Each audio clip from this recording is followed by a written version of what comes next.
ऐका, लक्षात घ्या. हे जे झाड आहे, ह्या झाडाचं नाव आहे नांदरू.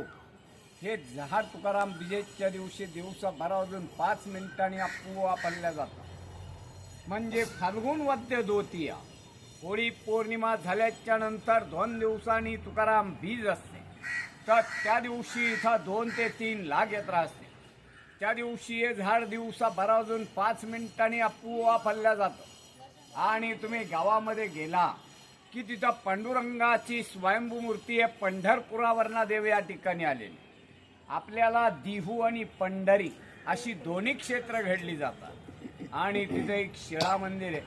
शिळा मंदिर म्हणजे असं की ज्या वेळेला रामेश्वर भट्टांनी इंद्रायणीच्या डोहामध्ये ग्रंथ उलवले त्या ठिकाणीतनं एक मैलावरती यावं.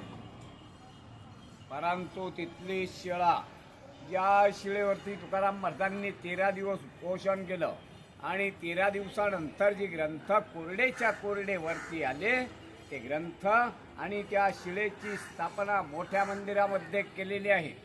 आणि मोठ्या मंदिराच्या बाहेर निघालं की उजवी हाताला राहतेगार जन्मस्थान. आणि इथनं एक 3 मैलावरती एकांतात भजन करण्यासाठी जात होते. तो भंडारा डोंगर इथनं 3 मैला या बाजू. आणि हे म्हणजे तुकाराम महाराजांचं वैकुंठ स्थान. त्यांनी समाधी वगैरे काही घेतलेलं नाहीये.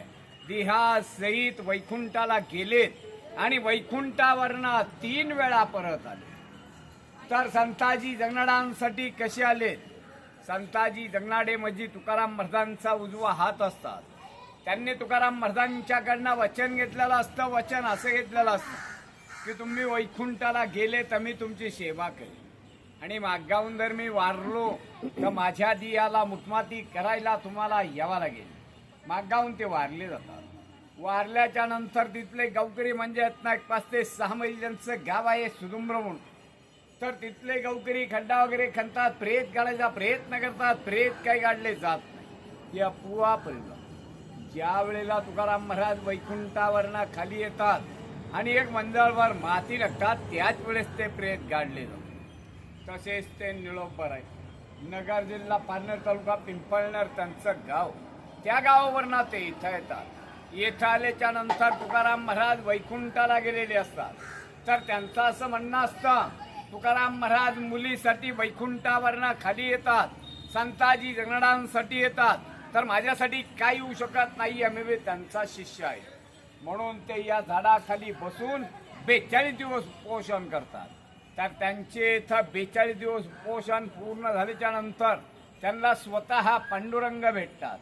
तर ते पांडुरंगाला अभंगाद्वारे असे म्हणतात, येथे तुझा लागी बोलाविले कोणी पृथ्वीला वाचून आला शिका, निळा म्हणे आम्ही न ओळखीचे देवा, तुकयाचा धावा करत असत. मी तुकाराम महाराजांचा धावा केलेला आहे, तुझा धावा केलेला नाहीये, तुला मी ओळखत नाहीये, तू इथे आला कसं? असे निळोपर आहे पांडुरंगाला म्हणतात. नंतर पांडुरंगाला प्रश्न पडतो.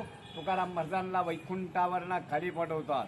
तशीच त्यांची मुलगी भागीरथी. तुकाराम बीज झाल्याच्या नंतर 3ऱ्या दिवशी रंगपंचमी असते. वडील वैकुंठाला गेल्याच्या नंतर ती 3ऱ्या दिवशी सासरीवरनं येते. वडील बिगर विचारता वैकुंठाला जातात. म्हणून ती आपल्या देहाचा त्याग करते. त्याग करून आत्महत्या करायचा प्रयत्न करते. तर त्यावेळेला आत्महत्या करायचं साधन म्हणजे इंद्राणीच्या डोहामध्ये उडी मारली. तर ती इंद्राणीच्या डोहामध्ये उडी मारते. उडी मारल्याच्या नंतर पांडुरंग स्वतः मत्स्य अवतार धारण करतात आणि तिला ते वरचेवर तारतात. तारल्याच्या नंतर रंगपंचमीच्या दिवशी मुलीची आणि तुकाराम महाराजांची भेट होते. बस मी तुकाराम महाराजांच्या घराण्यातला इथला पुजारी. माझी स्वतःची 10वी पिढी चालू आहे. इथे तुकाराम महाराजांना पांडुरंगाला नैवेद्य करून रोज सकाळी महापूजा केल्या जाते. काय आपली इच्छा असली दक्षिणा दिली तर घेतली जाते, नसली तर जबरदस्ती नाही आहे. तर त्यांचा शेवटचा भंग जाते वेळेस असा आहे, आम्ही जातो तुम्ही कृपा असू द्यावी सकळा सांगावी विनंती माझी. वाढ वेळ झाला उभा पांडुरंग वैकुंठा श्रीरंग बोलावितो. अंतकडे विठू अम्मासी पावला कुडी स्वैत झाला गुप्त तुका.